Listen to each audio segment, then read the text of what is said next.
from Caballero and she wasn't able to recover right away.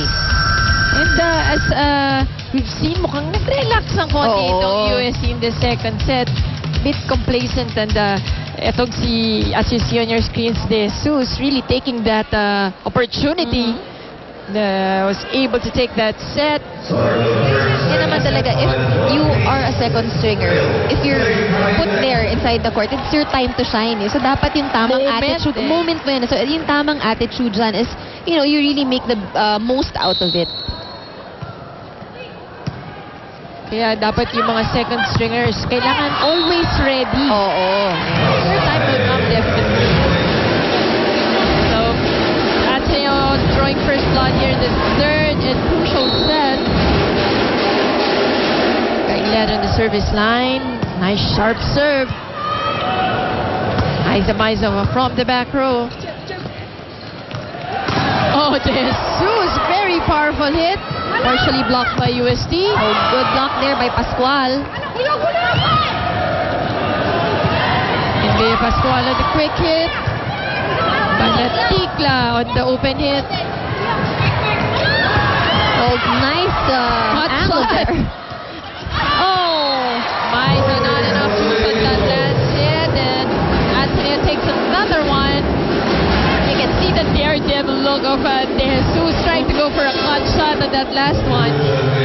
And you can see that these girls are really determined, you know, to score more points. I think they also realized na ang key is to make sure na hindi nila pauunahin itong USD. Otherwise, it would be difficult for them to play catch up. Yeah. So that was close to that set was so close to the net. Amar couldn't do anything about that. Another point goes to Ateneo. Strong start here for Ateneo. Kailet still on the service line. Amar giving it to Aiza Maizo. Oh, De Jesus blocked by Rhea de Maculangan.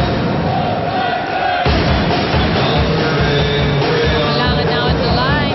Serve for USD.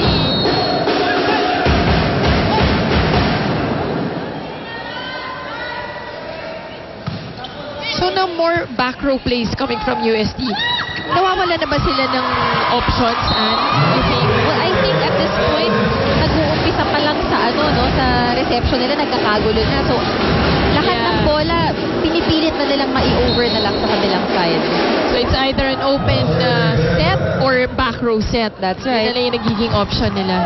Oh, and Maizo, just so smart. But of course, Maizo still has all the options even if the ball is not very wet. What it is to wear. Nobody was home. So Ateneo now up by 2. Tsuji on the line for USD. Oh, Acevedo. The looper gets the line. It's a good thing she's a lefty. Iba talaga yung direksyon ng bola.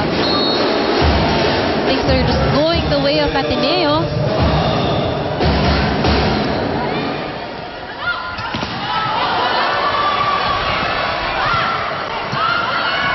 Good drop. Oh, yes. Speaking of USD, Man Panganiban, what do you have for us? Yes, Mosey, Coach Shaq reiterated that it is very important to stick to the game plan. It is wise to execute our combination plays if we have the opportunity to do so. He instructed Rhea de Maculangan, their setter, to distribute the ball more. And it's really frustrating that they've lost the second set, but they are actually aware that from the very beginning that the Ateneo Lady Eagles may start slow, but once they get the drift of their attacks, they will start pouncing on that offense.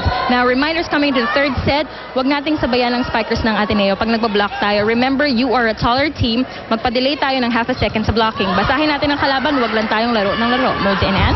Thank you, Man. Oh. It's Coach Shaq is saying sa blocking, no? It's all about timing kasi mas mahaba sila. So, kailangan i-delay ng konti. Yan, tama naman. Hindi nadadaan yan sa taas ng talon. Amar now to serve for USD. Lazaro. Gretchen Hall blocked. De Jesus once again, but this time the tandem of Ortiz and Maizo not letting that ball in, closing it out. I think right now, they need to, Ateneo needs to check out other options. Dahil ito na naman tayo, no? Hindi pwedeng masanay din ng UST that they always give it to the outside hitter. They need to variate. Great dig by Amar. Caballero again on the open hit. And that goes out. But a check ball, check ball called. So UST takes that point. Let's see it. Let's see if we can see that. Hard to tell. Daplis lang. Oo. Parang nahipan lang ng hangin. Back set to Acevedo. Over the blocker. No support coming from Amar.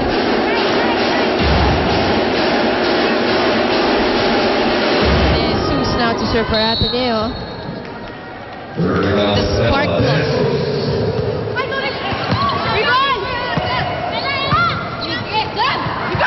Oh, combination play, but dug up by Amar. Maiza with outstretched arm. Once again to Mainglet. Dug up again by Amar. And Maiza down the line again.